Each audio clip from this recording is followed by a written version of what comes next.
Welcome to another episode of Gamers, Developers, and Scholars. I'm your host, Javier. Today we have a new guest, and we continue speaking with our different sides of the industry. So, if you can introduce yourselves, guys, so that you get to know your role, what do you do?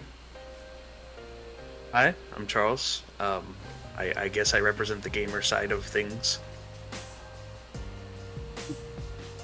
Hi, I'm Ava. I guess today I represent the humanities side of things. Oof, super cool. And I'm the director of Dream of Darkness. So, from the side of development, it was crazy that Eva invited us to comment Breath of the Wild.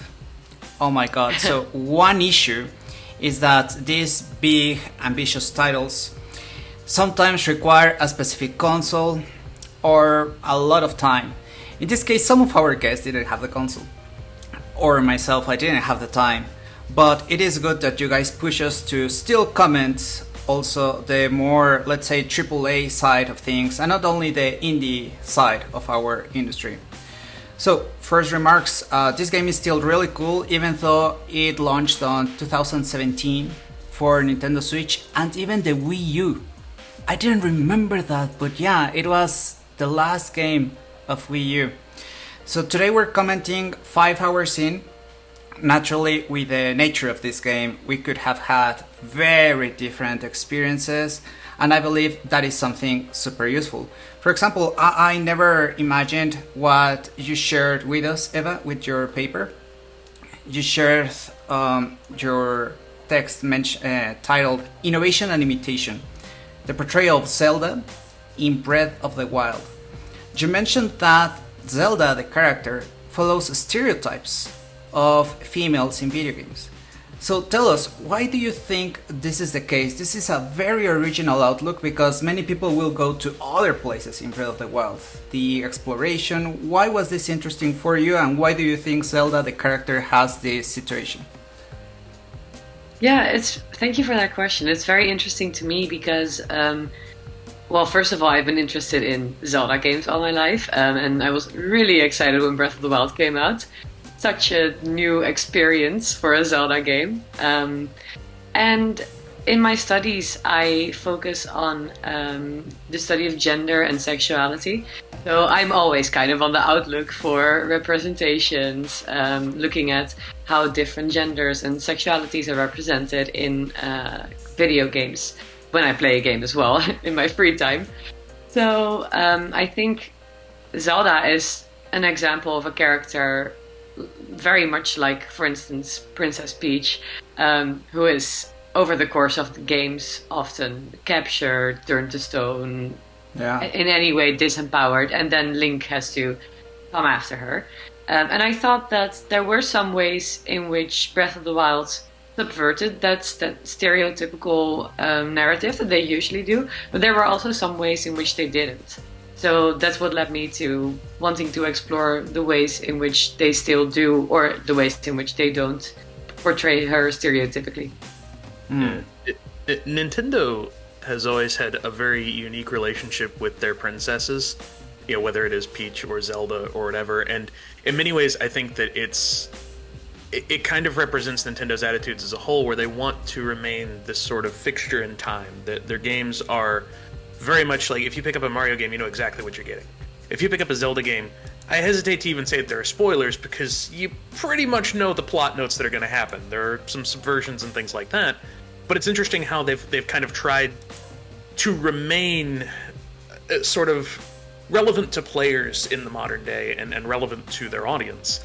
And so, like with Wind Waker, one of the previous ones, Zelda is in it, however, she is portrayed very differently before it's revealed who Zelda is. But once Zelda is revealed, she then starts to act much more stereotypically Zelda-like. And so I think, both to their credit and to their detriment, Nintendo has been, again, a very stable, solid company, but they've been trying to branch out and, again, trying to bring these things to a modern audience. And I think that Zelda is a really interesting case study in how they've tried to do that, where we still want our traditional princess, we still want our traditional hero's journey and everything, but we kind of recognize that there are issues with that, and maybe we should empower Zelda a little bit more, you know? It is good that we're reviewing this problem because many female characters in video games have issues, like you describe in your paper, Eva. But it is very good that we approach this issue with Zelda because, as you say, Bobcat, we know that Nintendo has innovated in other, at least, ways to show Zelda. Maybe once we meet her, it tends to be more or less the same. However, in this case, because Nintendo actually showed how they developed Breath of the Wild in Japan, the more ambitious your title is, the more you have stakeholders to respond. So Nintendo tends to be somewhat shut off about how they actually make games. But in this case, there was a presentation in Japanese about how Breath of the Wild came to be. And in this case, this issue, I believe, is not so much as an intention by the side of Nintendo, but it was just the opportunity cost. There were so many other things very complex in Breath of the Wild, and not only Zelda, but the entire narrative is more or less some of the last things that they are developed in this game. And that they are developed, but not in a way that they will offer something different, a new kind of value. But it will just be in order to have the game as a whole, a game that is complete. Even Nintendo was surprised because I will show you to you guys in a moment. They had in mind a Breath of the Wild, and they were surprised that their original plan did not work, and they had to switch gears to know what consumers see. So when we think, oh, Nintendo had this intention or Nintendo has this plan, usually with most game companies, there is not one plan. There are some objectives, of course, but we have to choose our battles, and we can only devote resources to make some things work, and some others will remain somewhat basic, let's say. Here's the thing that's interesting, though, about Zelda in particular, is Zelda as a character has kind of two modes in basically every game since Ocarina of Time. I'm going to go ahead and spoil Ocarina of Time for people who haven't played it. Sheik is Zelda. So you meet this sort of like ninja-like character who is, again, very empowered, very, a powerful fighter, who it turns out is your princess. But when she's being Zelda, she has to behave according to the Zelda rules. Whenever you have Wind Waker, the pirate queen Tetra becomes or is revealed to be Zelda. When she's being Tetra, again, very interesting, powerful character who is, has a lot of agency, but as soon as she becomes Zelda, she has to put on a dress and be quiet and go sit up in a castle. Yeah. And you experience this throughout the games, and it's an interesting... It figures into how Nintendo treats The Legend of Zelda, which is, it's a repeating story. You always have a Link, you always have a Ganon, you always have a Zelda, and they always have to behave in a particular way. But what's interesting is that they don't necessarily behave in that way until they are revealed to be the people who they are. And, it's easy to criticize Nintendo for their treatment of Zelda, but what's weird is that they'll even introduce other female characters to do the things they need them to do. Like in Twilight Princess, where you have Midna, who is, again, a very different sort of female character who is not behaving in the same way as the traditional princess. But Zelda has to be fixed into this princess role. And so Nintendo, I think, actually considers this a lot more than people give them credit for. Nintendo's narratives are very interesting because they build this sort of lore, especially within The Legend of Zelda. And I think that Zelda's treatment is intentional. I think it's just weird in how they do it, What do you think, Eva? Because I know that you consider even the specific case of Ocarina of Time, how Zelda behaves in a certain way with Sheik. Do you think that maybe this allows her to go out of the mold, or is it maybe not enough? Yeah, I actually have a lot of thoughts about Sheik because I feel like there's some untapped potential there. Sheik appears exactly like you said in Ocarina of Time, and Sheik is a very cool character. Also, of course, introduced in the Super Smash series. A lot of people think Sheik is a very cool character, and I always think that it's such a real shame that as soon as indeed we have the revelation of, oh, this was Zelda all along, actually, instead of using that, or maybe letting that come back in other games. I mean, yeah, we have Tetra, exactly, but I think specifically the Sheik version of Zelda it would have been really nice if that could have been incorporated in some other Zelda games. Because yeah, Zelda was able to do a lot in that Sheik form, and of course then there in the game it's kind of hinted at that Sheik is supposed to be a man before there's the whole revelation that it's actually Zelda, even referred to with the he him pronouns in some of the dialogue you have in the game before you know that. So Sheik is referred as a he him in Ocarina? Yeah. I didn't remember that. Yeah. Okay. Yeah, I think there's only one or two instances in which these you actually refer to Sheik as a with these gender pronouns, and yeah, then it's he. So it's implied that it's a guy. So if Sheik were to return or had to return in another game, it would have been nice if it was just like, okay, Sheik is a girl. But yeah, that's a cool character with a lot of agency until the revelation then. Yeah, until the revelation. That's why it is good to always recognize what things are being done well. In this case, that Sheik is an interesting character, that there are other female characters that also appear. However, that we could do more as an industry. In this case, it is very good to understand that even with the success of Breath of the Wild, it has its big issues in production. And it is a shame that so far I haven't seen enough this covered in the press. So it can make us as consumers to more easily understand what can be expected, what can be improved, and in how long of a time.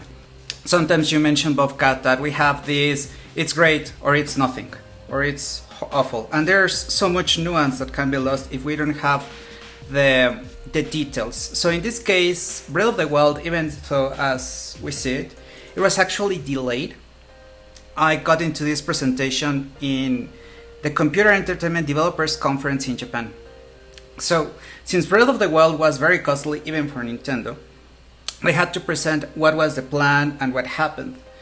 And it started development when Skyward Sword finished. So it was in 2011. As soon as it finished, they began creating it. And I can show you a bit of the slides of that presentation on the developer side.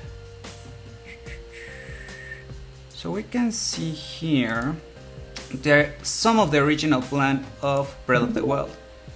I'm not sure if you can see the picture. Okay, so on the left we have the original plan in terms of the map, the level design of Breath of the Wild, and on the right the changes that Nintendo had to do. So originally they had in mind that there would be the towers that I was able to see thanks to you guys, but that they would be in a more, let's say, symmetrical way arranged, and that you would have in between the towers quests.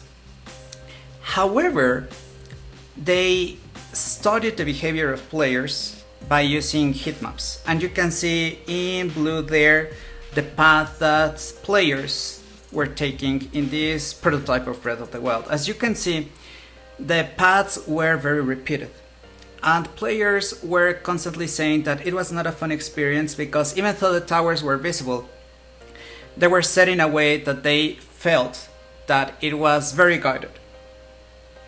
So that's when they made some changes that we'll see in a bit that allowed them to go to this other heat map.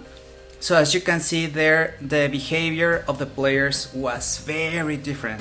This is the Breath of the Wild that we get to play today, when everyone gets to go to wherever they want.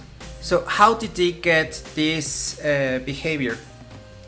What they also presented at this conference is that they had to work with frameworks.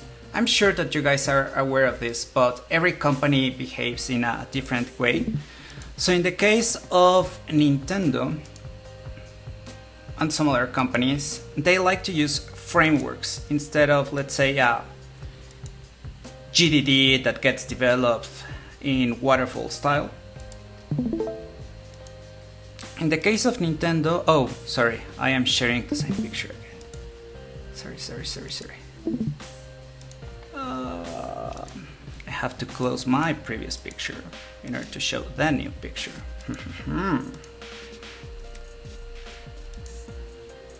So Nintendo doesn't have, like in movies or with other companies, a big document that just gets implemented. Instead, they work with frameworks. And this is the framework that they decided would help them so that players would not get bored with these very fixed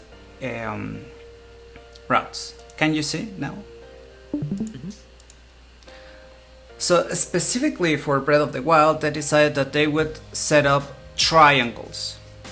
The triangle rule. This means that there would be Link and he would have an objective, and there would always be triangles. So you would be with an obstacle in front of you, and you would have to decide, do you want to go to the left? Do you want to go to the right? Do you want to go over the obstacle?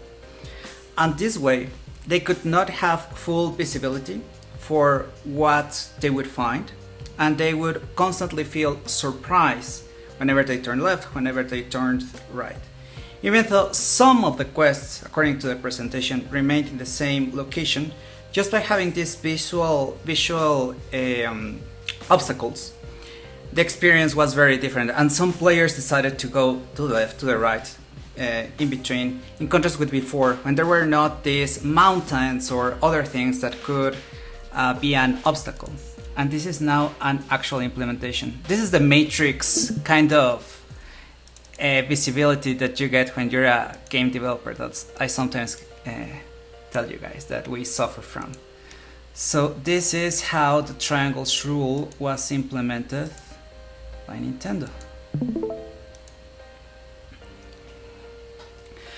So at that point on, it was very, very used, and you would get a whole lot of mountains and a whole lot of other obstacles, so that it was never obvious how to achieve your objective. Now, in order to get this to work, to be fun for the players, they got delayed. They couldn't have the real story. All of this was implemented without a narrative, because they had to try and try again, experiment and experiment again, until the level design was flowing, until players said, yeah, we're enjoying how we're traveling in this world. This means that you have less time to write. And that's why some other things, in this case maybe specifically Zelda, it's not as developed, it's not as complex, because this here required a lot of time, a lot of resources. So I believe so many things in games are sometimes not, let's say, intentional. They are omissions or just cost of opportunity. Yeah. And, I mean, the thing is, I think a lot of people criticize Nintendo because their narratives tend to be fairly simplistic, and the narratives tend to repeat. You know, like I said earlier, if you get a Mario game, you know what the narrative is. Bowser kidnaps Peach, must defeat Bowser, must get Peach back. On rare occasions, they'll mix it up by not having it be Bowser. They'll have somebody else who is, you know, fills the same role, but it's very big because it's the same story. It's gone all the way back to Donkey Kong. With Legend of Zelda, you have the story hasn't gone all the way back to the first Legend of Zelda because the first Legend of Zelda didn't have much narrative development, but really everything goes back to A Link to the Past. Ocarina of Time is very much a 3D version of A Link to the Past, and the whole idea is that you prove your worth in order to get the Master Sword, which you then use to gather a number of somethings, whether it's divine beasts, or whether it's the fairies, or whether it's, you know, the medallions, or what have you. And then you use that to defeat Ganon, who is the ultimate incarnation of evil. And Zelda, along the way, is your guide and your helper, and she is the ruler of the land. And so Legend of Zelda structure has always been, you have the Triforce, the three triangles, and you have courage, you have power, and you have wisdom. And Zelda is always the embodiment of wisdom, Link is always the embodiment of courage, and Ganon is always the embodiment of power, and these are the things that they're seeking. And so, so here's the thing, I'm a big narrative nerd, as you know. I'm a former screenwriter, I'm a former writing tutor. I don't mind that they didn't put much time into the narrative, because a Zelda game doesn't need that much time in the narrative.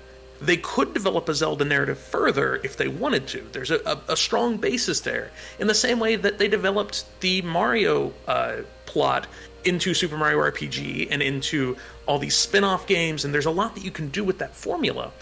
but I don't think that it's necessarily a critique, and I don't even think it's necessarily a sacrifice to say it's another Zelda game. You know, I like the idea that the narrative of Zelda is sort of scalable. It's the idea that it can be as big as you want it to be, or we can find all these really cool ways of traversing and really cool tools of you know, traveling throughout the world, and then implement the Zelda formula into it.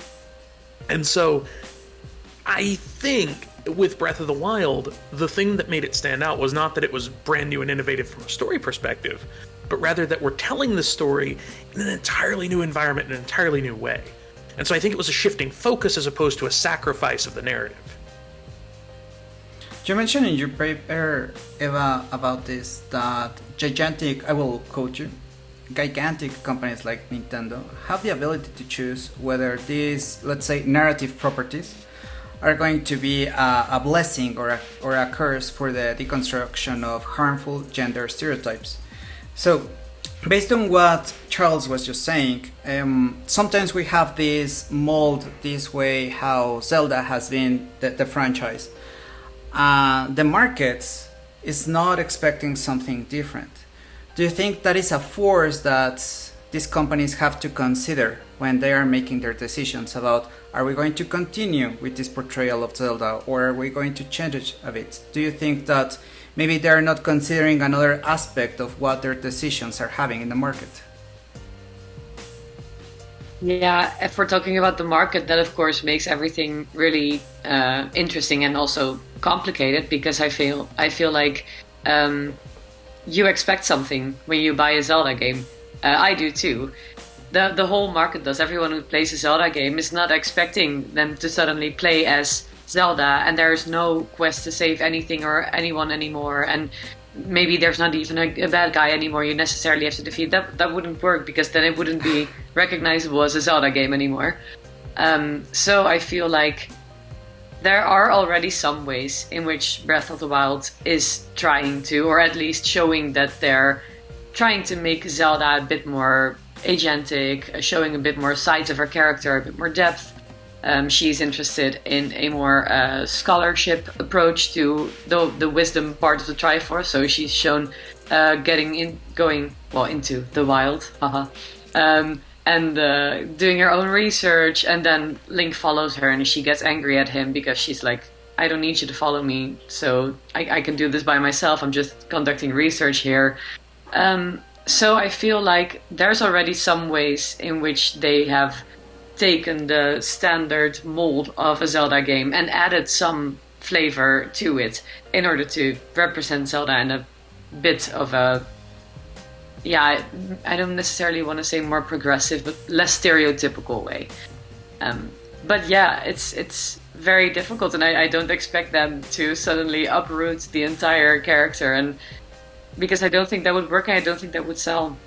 Yeah. So the market side is always something that has to be considered, and that's why I believe, Eva, that big companies are actually more constrained about what they can do, about innovating, in this case on the side of gender portrayal. Every company chooses the battles where they want to participate, and there are some companies that, let's say like Nintendo, they have innovated in so many other ways. Hardware is one of their core ones that they have chosen, and they will continue on that path. So every company, and I believe especially indie ones, are who can be the agents that can respond to their times. Nintendo still follows some of their principles from decades ago. For example, fun. Fun is one of their pillars to this day, and in all Nintendo games, and even in their consoles, in the experiments that they do, that's what they try to get across. And let's say the issue of gender portrayal, like you describe in your paper, I am pretty sure that many companies did not consider that as even a possibility or as a problem when they were founded, since this is something that for so many companies is just appearing. You mentioned about Chic being described in Ocarina of Time as a him or as a male. For example, in my language, in Spanish, it is very hard for us to consider that because our articles are different. So it is, even as a language, sometimes hard for me to understand some of the issues described in English. That's why it is very interesting to see how maybe players and scholars say that something is a problem, and if there's an audience for it, and a company, I believe younger, smaller companies more attuned to their times, can respond to that issue, and then they are incentivizing that other bigger companies will say, okay, there's a market for that. Are we going to participate? Are we not going to participate? And they will then make a choice. But I believe that's the way to pressure the industry with players. Well, one of the big problems, though, is that, and this is just more of a cultural thing, we've talked before on the show about how a lot of Japanese companies tend to be very mired in these older-fashioned ideas toward gender roles and things like that. And I think that in many ways, what everyone, not just in the industry, but writers in general, have struggled with for a long time is how do we, it sounds stupid, but how do we create female characters that exhibit agency? And in many cases, I feel like they revert to making them good fighters. And I think that what Breath of the Wild does really well is giving Zelda agency without making her an action-oriented character. You know, because that is not the only way to have agency. It's not the only way to have a good, strong character. You know, if we look at, like, for example, Phoenix Wright, there's zero combat. We accept that Phoenix Wright is a very independent character. We accept that, you know, he is very much in control of what's going on, but he never picks up a weapon. And I think that in many ways, like, don't get me wrong, there's something really cool about, say, Bayonetta, who is empowered in her own way, who has agency in her own way. And I think that in many ways Smash Brothers has helped companies and players both realize, oh, some of these characters, you know, they're all on equal footing, and we can take them and make everyone sort of equal. You have Isabelle from Animal Crossing fighting, you know, Palutena. And, you know, I think that is in its own way a positive step. But I do think that Breath of the Wild, acknowledging that Zelda can be a good character without having to put on a ninja outfit and go and kick people, is at least a step in the right direction. Absolutely. You know, you hear the strong female character or strong female influence, but the reality is that characters, as long as they are making choices, as long as they feel like characters, they have attributes, they can be really good characters. And I think that's why it's so tragic that in so many games, as soon as a character is revealed to be Zelda, the embodiment of this ancient, you know, princess, they have to stop doing things. That's a limitation, but you guys, you players, can articulate like we're doing right now that maybe we want something different, and maybe another company, a smaller company with more agility, can decide to tackle that problem. I believe down the road that will pressure Nintendo. That has happened already. One of the sides of innovation for me about how Breath of the Wild was developed was about the new way to make design decisions. Usually, so much of our industry has been very vertical, very hierarchical. I can even show you, this is one of the coolest documents, so that you get to see how it's usually with the games industry that we plan our development.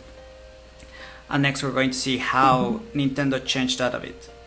So this is the very pitch document of BioShock.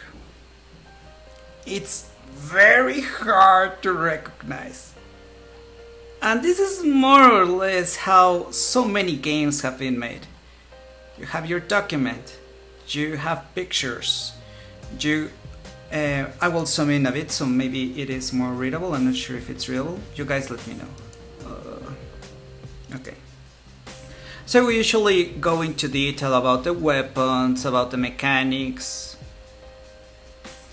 and then a programmer, an artist would take the requirements and build it.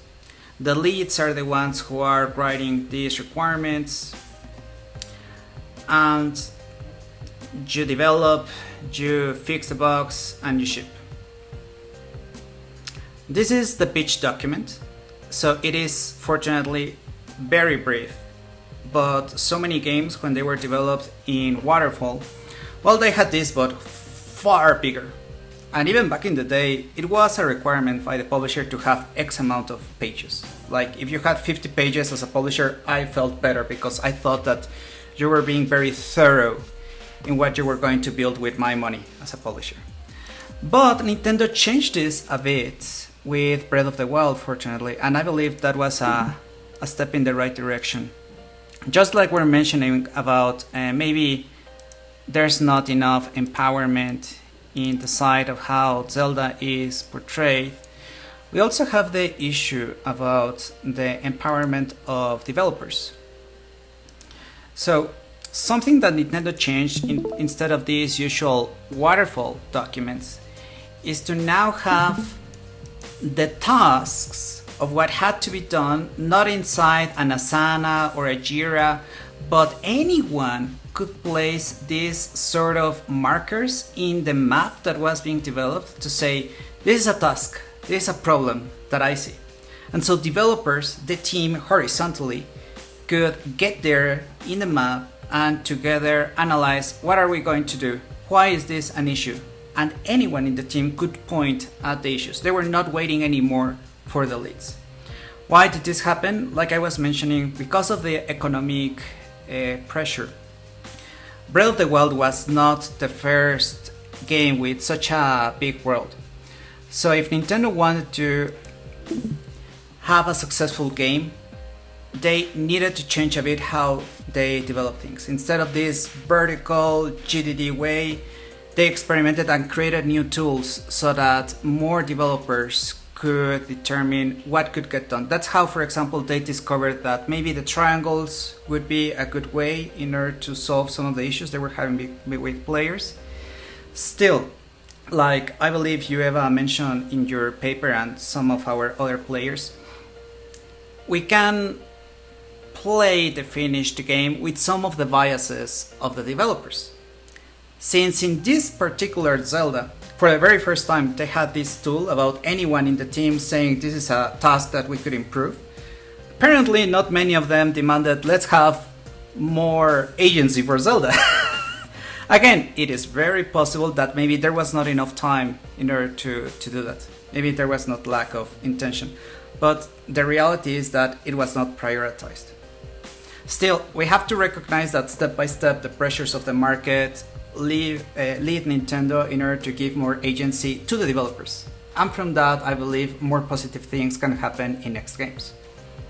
Yeah, I'm really excited about Breath of the Wild too. And so when they said that they're using the same map, that was actually kind of encouraging to me. Because for some game developers, whenever they reuse the map, what that means is that they're not going to put quite as much effort into the game. It's going to be fairly rushed to release. You see that an awful lot with open world sandbox games, where they're like, all right, we're coming out with a sequel, it's going to be set in the same place with the same characters, with the same assets, and we're going to be putting it out 6 months from the original. Okay, that is a red flag. But I think that, so Breath of the Wild, one of the things that it does really well is a post-apocalyptic feel, which you don't really think about as much in Breath of the Wild because it's not desolate, it's not Fallout. But I like the idea of the sparse settlements. I like the idea of having fewer characters, but maybe more eccentric ones, maybe more memorable ones, and setting the older Zelda games in a more post-apocalyptic setting. Arguably, they're all post-apocalyptic, I know, but that gets into the lore. But no, like I think that the setting works really well, and I think that with Breath of the Wild 2, if they're able to reuse some of they're reusing the engine, they're reusing the map, they're reusing all these things, it's going to let them focus a lot more on that narrative. And in the same way that I think, for example, Super Mario Galaxy 2 was really successful, because it iterated on what was already there, and it let them take the lessons that they learned and add a few new things and kind of tweak some of the level design and stuff like that to create something that a lot of people, I think, argued that it sort of stagnated, that it was like, okay, well, this is more of the same. But I think that iteration is something that Nintendo has always done. They're very different from other companies in that they don't try to come out with a bold new game. If you actually look at Super Mario Bros. Versus Super Mario Bros. 3, what really changed was the aesthetic and a few of the powers, but the gameplay itself remains roughly the same. I mentioned how Zelda kind of traces everything back to A Link to the Past. Well, that's because Zelda is kind of their premier narrative-driven experience, kind of. But the story was kind of codified with A Link to the Past. There are going to be some tweaks, but you're always going to get roughly the same thing. With Mario, everything traces back to, for 2D Mario, Super Mario Brothers, and for 3D Mario, Super Mario 64. And so Odyssey, you can see the DNA of Super Mario 64 in there. You know, you can see it through Sunshine, you can see it through there. And so I think that it's important to consider Nintendo's design style. A lot of people have criticized it because what it means is that they are... Part of it is they're banking on nostalgia, but I think also the way that they would sell it is they're saying, this was a really good experience. How can we evoke those same emotions in a new generation of gamers? Funnily enough, it's similar to the idea of Jurassic World versus Jurassic Park. Jurassic World, I would argue, is not as good of a movie as Jurassic Park. It had its issues, but it wasn't made for me. It was made for the 8-year-old who goes and sees Jurassic World in the same way that I saw Jurassic Park, and it's like, oh, dinosaurs, and oh, we're doing this, and it's to inspire that kind of wonder. And I think that in many ways that's kind of what Nintendo is trying to do, is it's like, how do we recapture that feeling of waking up early on a Saturday morning and pouring yourself a bowl of cereal and going in and playing Super Mario Brothers 3 or Super Mario 64 or Super Mario Sunshine with Odyssey? How do we recapture, you know, that feeling of playing Ocarina of Time but with Breath of the Wild? And I think that it's something that Nintendo does really well, but I think that it's a misunderstood attitude toward game design. Those are the battles that they definitely choose to tackle, and that's why they have a very loyal audience and even a growing audience, even though so many other companies outside of games in the Japanese economy are somewhat in problems, especially the construction companies, for example. Nintendo for the longest time has been growing, and in order to grow, like you say, they found what kind of games they're going to do. For me, it is the pillar of fun and family-friendly fun, and they continue with it, fortunately. In that sense, I would like to see, let's say, the pressures, like we were saying, of you guys, of players, that naturally shape our industry, to get Nintendo in the next Breath of the Wild to fortunately not have to reinvent the map. It is very good, like you said, Charles, that they're going to reuse the map. I didn't know that. So maybe now that map already works, they can choose to take their battles into other areas. That will be fun still, that will be family friendly, fun still, but because of the current times, maybe some new ideas are new pressures for Nintendo, especially now that there's more of a horizontal way to make decisions, and that they don't have to ship a game to 2 platforms. It is a very hard problem to ship to Wii U and to Switch, and this time they won't have this issue, fortunately. So again, more resources are freed up for them. You say that. The thing about Nintendo, though, is that, so this is not the first time they've done this. Twilight Princess shipped for GameCube and Wii. Sure. A lot of people remember it as being a launch title for the Wii, but it was also one of the last games released for GameCube. However, the Wii and the GameCube had very similar internal hardware, very similar capabilities. Breath of the Wild is a Wii U game they ported to the Switch. They added some motion controls, they added some HD rumble, but it was always intended to be a Wii U game. It was only really whenever it was delayed that they were like, okay, we gotta pull a Twilight Princess here. But the thing about Nintendo is that they innovate in their hardware, kind of. They innovate in terms of the ways that players interact with their games. But in terms of the actual internal hardware, it's not as hard as you'd think to make something cross Nintendo's platforms. The biggest leap was going from cartridges to discs. But once they went into that disc space, like I said, a Wii is a GameCube internally. In fact, I have a first-generation Wii sitting next to me, which has GameCube ports on top. It has GameCube memory card slots on top. It's literally a GameCube with the motion controls attached. And so it's difficult. I am interested to see what Breath of the Wild 2 looks like being designed for the Switch, as opposed to being essentially a Wii U port. But yeah... The technical aspect is not the only issue when we're considering multi-platform releases. For example, marketing is one of the bigger ones. For every game, more or less 50% of its budget, especially if it's a AAA game, is just marketing. So for this release, I believe they would have to divide their marketing budget. They could even devote a bit of their marketing budget into, fortunately, development, because it's only one platform, and that it is established already. Well, the interesting thing, though, is that it's technically a multi-platform game, but within one company and one ecosystem. Nintendo's very different because, like, if you're marketing a Call of Duty game, you have to market it to PlayStation, you have to market it to Xbox, you have to market it to PC, and you have all these different avenues of advertising. The thing is, Nintendo is unique in the player base in that you're kind of already just committed to Nintendo. If you've been playing, a 3DS or something like that, it's an easy sell to get somebody to buy a Wii U copy, and we see that very much with Smash Brothers. When they came out with Smash Brothers for Wii U and Smash Brothers for 3DS, they just advertised it exactly the same. In fact, they had a commercial that just said, Super Smash Brothers, 3DS Wii U. Boom. That's what they've done for a lot of their games. And so it's really interesting seeing the marketing of Nintendo because it deviates from a lot of those other companies because they're creating first and second party games exclusively for their consoles. You're not going to see a Pokemon game on the PlayStation, so they don't have to advertise to the PlayStation crowd. They can say, hey, look, here's Pokemon, and it's going to be on the Switch, and it's going to be on the 3DS, and it's going to be on the, NES. And they just kind of list their consoles afterward. And so it's a really interesting case study looking at how Nintendo's marketing deviates from those other companies. Absolutely. So the cost will live in marketing, even though things might look simple, just the placement of hard copies inside Walmart and other retailers, they don't care that it is Nintendo or it is still an additional cost if it's another platform, because the placement in the aisles is very different. Your other benefit is that Nintendo kind of abandoned the Wii U. They released Switch on the Wii, or they released Breath of the Wild on the Wii U, but Nintendo was not hard marketing the Wii U. You had people who didn't know that the Wii U was a new console, that they thought that it was just an attachment for the Wii.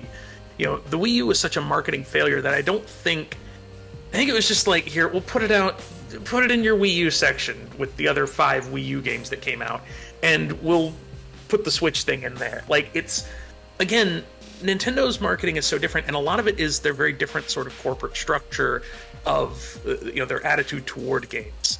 And so, because one of the things they've said is they don't compete with Xbox and PlayStation.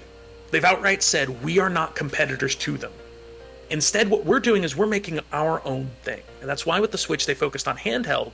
You can play it on your TV, but the Switch was very much designed from an early stage to be a handheld. And one of the reasons why was because they said, all right, look, we're not going to be able to put Control on this thing. We're not going to be able to put Call of Duty Vanguard on it.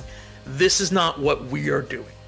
And so they've said multiple times from multiple executives, we're not worried about what Microsoft and Sony are doing because we're not competing with them and because we have an inbuilt audience even within their camp. Whenever Fortnite came out, you had the whole issue of cross-platform play. Sony did not want to let you play with Microsoft or with Nintendo due to security concerns, which I find doubtful because they lost my credit card no less than 3 times. But anyway, I digress. But no, so you had Nintendo was really leading the charge on that multi-platform play with Rocket League, with Fortnite, because what they were saying is we're not competitors. Just take your game. You can play it on the go now with the Switch, or you can play it at home on the console, and we don't care which one you play on, because we're still engaging with people. And I think that attitude and that idea, which they kind of abandoned after the GameCube sort of did not do well, that they abandoned the attitude of we're a competitor to now, what if we did our own thing? They really struck gold with the Wii by getting a non-conventional audience into gaming. 70-year-olds in a nursing home were not going to go out and buy Call of Duty 4, but they were going to play Wii Sports. And all of a sudden it was like, oh, light bulb goes off. We're not competing. And so with the Switch, a lot of times what you'll see is people like me who have a gaming PC or who have a PS5 or whatever, and a Switch. You always see whatever and a Switch, because you're not going to get Metroid Dread, you're not going to get whatever on your other console. And so I think that figures a lot into their marketing. With Nintendo, a lot of times what you have to say is, this is the thing on Nintendo. And the other thing is also with their approach with the Nintendo Directs. Sony's kind of started doing that with E3, but Nintendo was really one of the first ones to say, here's very transparently, here's what we're doing. And people line up to watch a Nintendo Direct. They bookmark it. They're like, I'm going to watch Nintendo Direct on Thursday at 10. And that's a really cool thing that I don't think a lot of other companies can achieve. And it's because of Nintendo's unique visual identity, their unique corporate structure, and their unique attitude toward gaming. Not just the pillars of fun, but just the idea of we're going to give you an experience you're not going to get anywhere else. 2D platformers have been relegated mostly to the indie space until Metroid Dread. Until, a lot of these other games, where all of a sudden now you get a AAA 2D platform. And in that sense, that's why it is very good that we are for the first time analyzing a game about from Nintendo, since it is very hard to get everyone to play, in this case, the Switch or something that takes so many hours. You say, Bobcat, that we all have a Switch. Well, I hadn't made the time to play this game, even though I know it is really good with the adult life. But it is the pressure of actually finding what's the best and what are the challenges of some of the very great games, no matter what kind of company they come from, that leads us to question and to find new solutions. Another question, for example, about this game, since fortunately there are so many facets, we have already described the issue of gender, is that it won so many awards for being very open in terms of gameplay. For you guys who have already played the game, you mentioned that you got this apocalyptic vibe, at least you said that, Charles. But when I had to analyze this game, not for this discussion, but for another topic, and they gave it as an example of towns that are destroyed and have very interesting environmental storytelling. When I went by myself in order to analyze it, I found it very poor. Because the towns were so small, because I did not have so many other things. I was not playing it, I was just analyzing the screenshots and the art. So by itself, I was missing so much. You mentioned about this, Eva, in your paper, that the mimetic aspect and the gameplay aspect is something that has to be considered. Otherwise, if we're only looking at pictures without these additional capabilities that games have, many experiences will be hollow and will not be entirely as impactful as they are for players. In this case, that happened to me when I was analyzing just the screenshots by themselves, just the videos by themselves. So I wonder, since you have played the game, and I believe for a good amount of hours in contrast with my 5 hours, what has been for you your favorite aspect of Breath of the Wild that was innovative? For me, it was so amazing to have this constant feeling of discovery, as if I was actually the one doing all the discovering instead of the game just handing it to me. And I love that. Like that for instance, you have all these little things that you can do in interacting with the world. For instance, you see 3 little bowls standing next to each other, and 2 of the bowls have apples in them, and the third one doesn't have an apple in them. And you think, what would happen if I put an apple in there? And then you put an apple in there and you get something. Like you have a little guy pops up like, oh, hi, nice. You found me. Here, take this. Wow. And those kinds of things makes it feel like everywhere there's something to discover, and like you're actually doing that discovering yourself, because you are taking that extra step of thinking, oh, something might happen if I do this, and then something actually does happen if you do that. So nice. that's what I really love about it, and just the whole openness of the world. I love that it's just, you can run to whichever side of the map you want to go. You don't necessarily have to go to this forest first and that forest then. So yeah, that's what I really love about this game, also in comparison to previous Zelda games. So it would be both the emergent experiences, the emergent gameplay that you get, that it is not as guided as in other games. Yeah. Nice. I think to that end, like, one of the things I really like about the open world is that it avoids what I call icon spam, where like whenever you go out and play, Grand Theft Auto or whatever, you have a whole bunch of icons for things that you do. I like them Breath of the Wild, you have to figure that out very organically. It's like, here are the big lookout towers. Look out over the world, mark the things that you find interesting. And it doesn't have to be a dungeon, it doesn't have to be whatever, you can just mark something and go there. And the other big thing I really like about it is a lot of survival type games. They just include a hunger and a thirst and a sleep meter, and now it's a survival game. I like that they didn't do that with Breath of the Wild, and instead what they did was things like, you get cold. That makes sense. Like, I like the idea of, it gets cold, put on a sweater. or it gets hot, let's find a way to cool off. That's something that not a lot of games do, and I think that there's an idea that people just want to start including systems because they think that it'll make it more realistic. Like Fallout and Far Cry 2, they both had weapon degradation. And so your weapons would break after a certain period of time. And I mean, without getting too into it, that's not how weapons actually work, and that doesn't actually make it realistic. And instead it just means that now I have to find 3 of this thing, or I've got to, repair this, or I've got to go buy a new one. And it takes away the time that could be spent exploring. And I think that with Breath of the Wild, what they did was they implemented these survival elements, but never in a way that took away from your exploration. You are still in the game, even if you have to occasionally go into a menu or something like that. You're still in the game, and as much as possible, they wanted you to be doing things while you're interacting with the world. Like, I like the idea that in order to cook things, you can just drop it in a pot.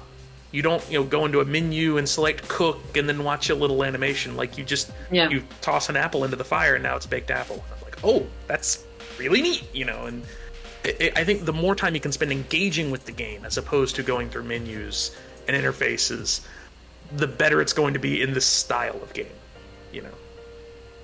In this case, it is very interesting that you guys who I believe have completed and have invested hours in Zelda say aspects that even some other players may not have experienced as much, or maybe they had a very favorite different mechanic or aspect of the game. It is such a rich experience. Even in this conference that I was mentioning to you guys, they said, I'll try to find the... Yeah, I found the term that Nintendo themselves used. They said that they tried to achieve infinite play. In order to achieve this infinite play, they had to coin another thing that they hadn't used before, another of their frameworks. Let's see if I can show you this one. So this one they called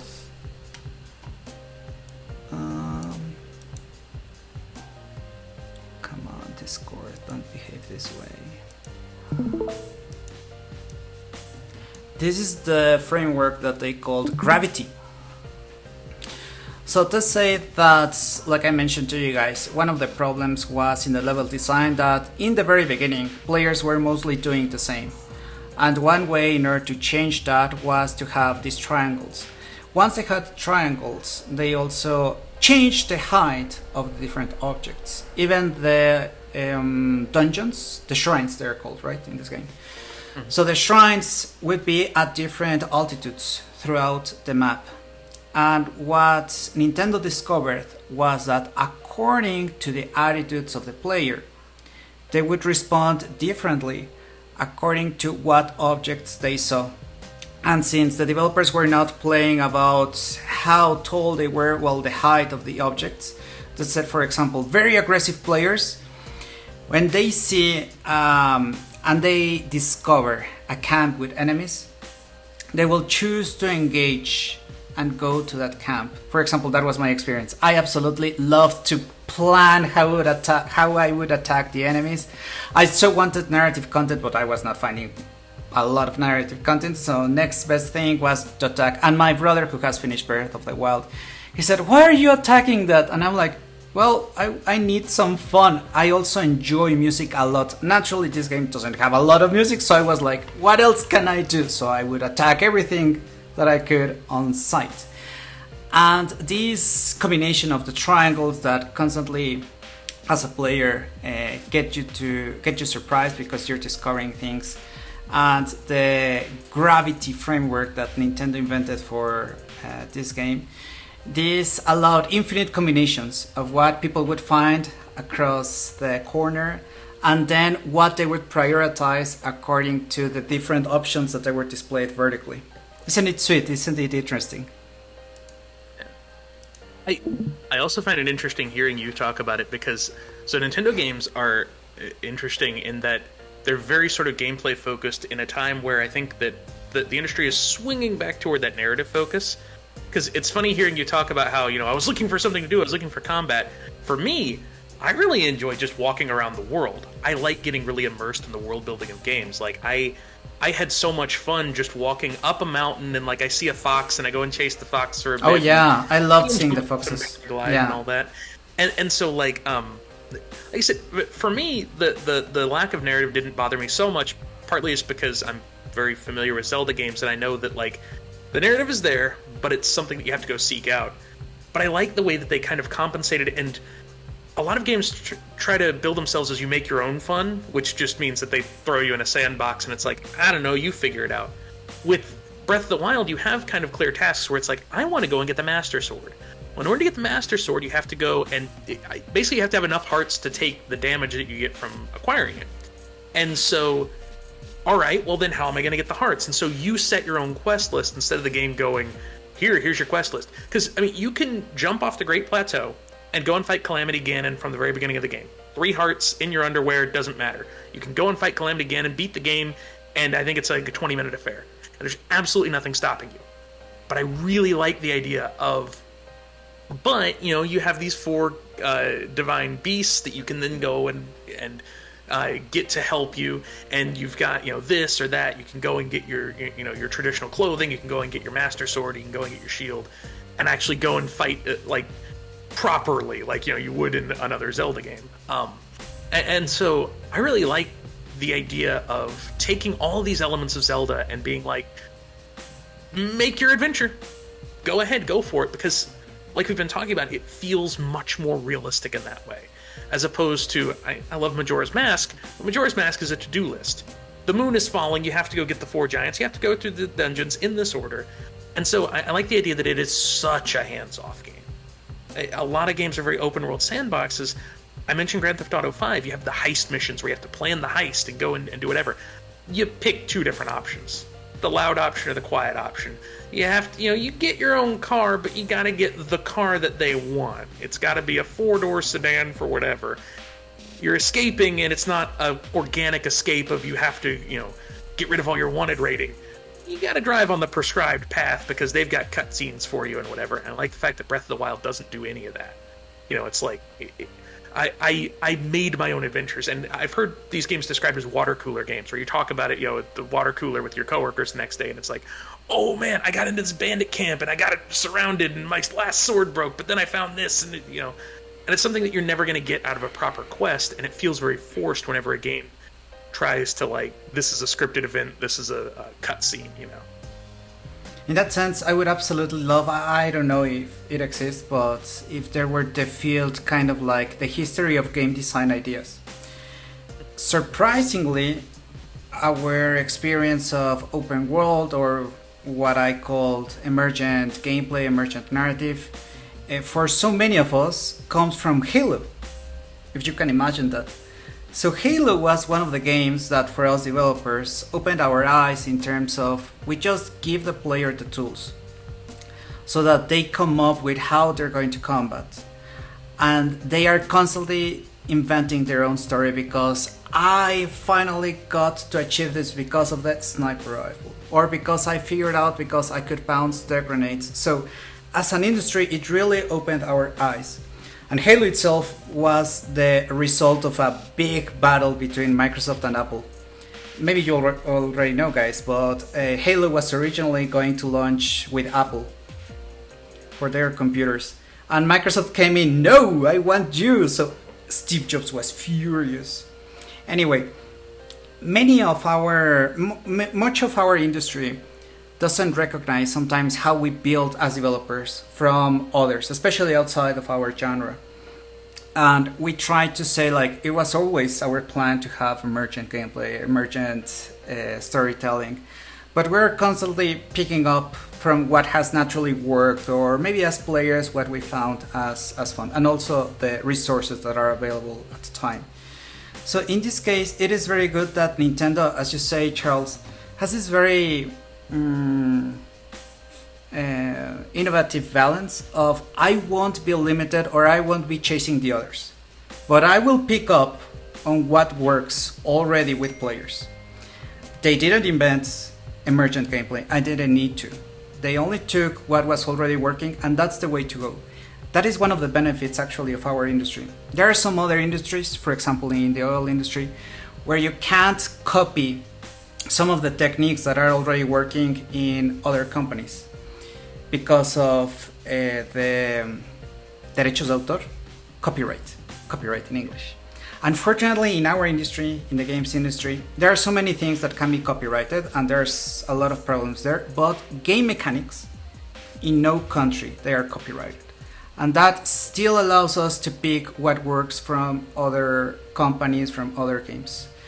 But I haven't seen, and I'd like to see a more transparent process or an actual research process of how some ideas are picked up and how some ideas are implemented. Because I believe there are so very good ideas, but that haven't been as much discovered or as more as utilized as they could be. Because there's friction in these ideas. For example, I am very brave because I don't speak the language of the industry. I have to learn English. So if something is in Japanese or in Russian, I don't care. I will try to understand it. And so many of my colleagues are lazy. If it's not in their language, they won't go there. So that's one of the frictions that we have to come up to solve in order for more ideas and better ideas to flow into making better games. I agree. I think, though, that there is a misunderstanding of that within the industry. Like, you have what is successful right now, which is Fortnite, which meant that every game had to have a battle royale. Fallout 76 is battle royale. You have, I'm trying to remember all the Call of Duty Warzone. You've got a whole bunch of these games. Whenever Minecraft was big, every game had to have a crafting element. Fallout 4 has a crafting element, not because they thought that it would be a really good, innovative way of creating a game, but because Minecraft had it, and Minecraft was successful.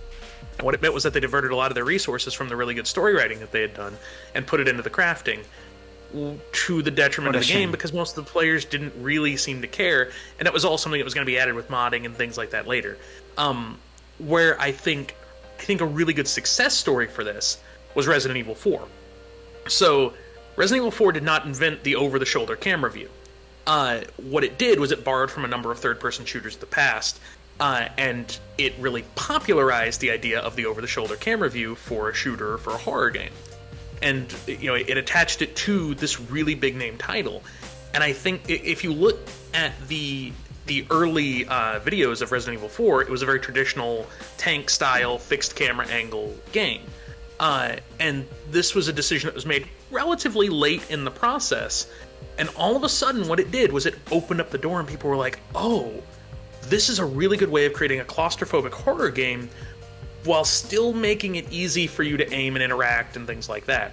And so it led to other Shinji Mikami games, because Shinji Mikami only makes one game and it's Resident Evil 4, whether he calls it The Evil Within or Shadows of the Damned or whatever. Hot take.